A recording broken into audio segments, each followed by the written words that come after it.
Welcome back to our series here on the 4 levels of planning. My name is Megan Sumrell. I am a planning and productivity expert for women.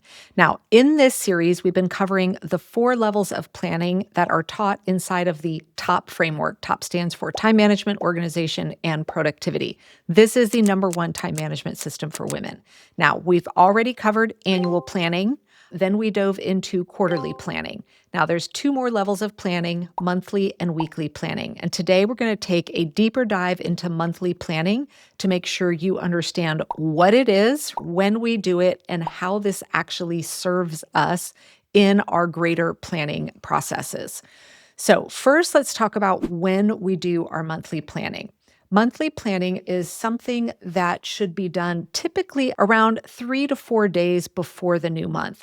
A lot of the timing of when we do our monthly planning really is dictated on when the new month lands. So, if a new month is starting, say, on a Thursday, then I might choose to do my monthly planning the weekend before. If a new month starts on a Monday, sometimes I'm doing my monthly planning a little closer to the new month, and I might be doing it on Saturday, just 2 days before the new month. So, really deciding when each month to do your monthly planning is going to be determined by your capacity and availability, depending upon when the new month lands. But we want to make sure that we are doing that monthly planning when possible before the first day of the new month. The way we teach monthly planning is a 9-step planning process. We're going to be leaning on the quarterly plan that we talked about in the previous video, and that is going to be one of the key inputs that we're using into our monthly planning process. And this 9-step monthly planning process is something I spend typically about 20 minutes doing. If it's a really complicated month, it might take up to 30 minutes at most. I have never had monthly planning take longer than 30 minutes. So let's talk about why we want to do monthly planning. Monthly planning is not a place where we are going to list out every single thing in great detail that's happening in the coming month. That would be unbelievably overwhelming. The purpose of monthly planning is to help you first level set what is my capacity for the month, right? When we're looking at the upcoming month, we're kind of gauging, is this a month that got jam-packed? Is this a month where I've got some wiggle room? Like really just connecting with that. We all have months where no matter what we do, they're going to be crazy. I know for myself, December and May are typically really crammed with lots of commitments that I don't have control over. And knowing that ahead of time is really important because when we level set our capacity for the month, it supports us and reminds us that, you know what? I'm going to need to say no to any new stuff coming at me.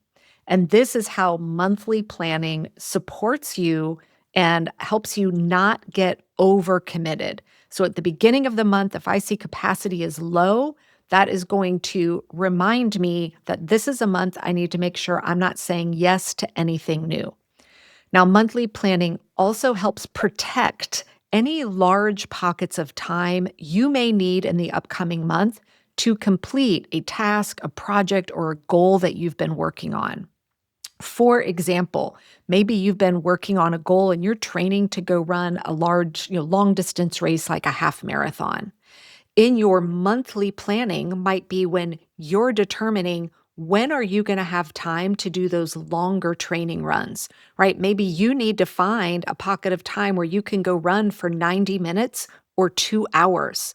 In which case, if you just kind of wing it, you're likely not going to be able to find that time very easily. So in your monthly planning might be when you're identifying probably a Saturday or Sunday that you have available to pencil in that those are going to be the days that you're going to be doing your long run.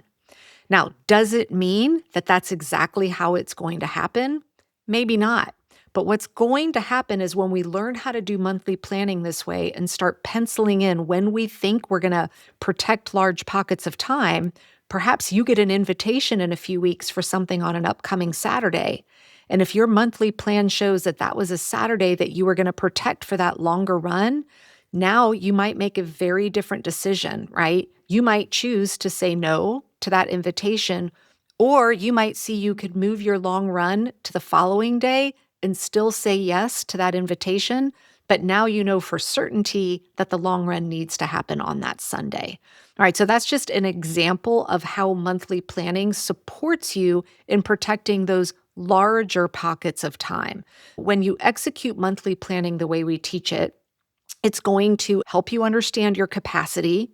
It's going to prevent you from getting overcommitted. It's going to highlight any of those things that are out of the ordinary for the month. And you're going to proactively start protecting those larger pockets of time that you may need. This monthly plan is also a fantastic communication tool for your entire family. At the start of the month, I know our family sits down and it's an opportunity for me to kind of remind everybody, here's some of the big things going on this month. Here's any important weekends we all need to be aware of, or here's something that may be out of the ordinary that would be easy for us to forget if we don't all, have this conversation about it.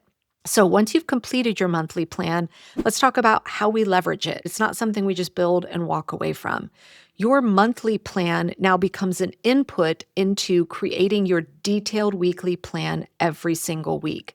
This monthly plan serves as the bridge, if you will, that connects you all the way back to your annual plan.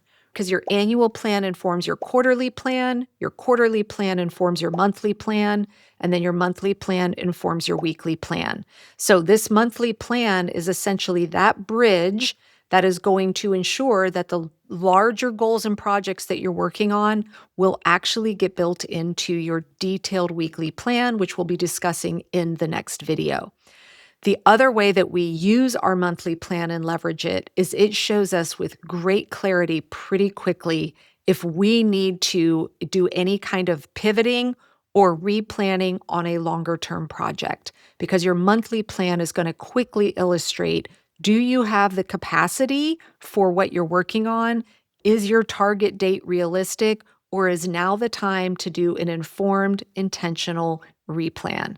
Monthly planning is more that subtle secret weapon, if you will, that prevents you from getting overcommitted, but also helps keep you on track with the goals or creating a replan if you need to. Now, stay tuned for our next video where we're going to be talking about the final step of our 4-step planning process, which is our weekly planning.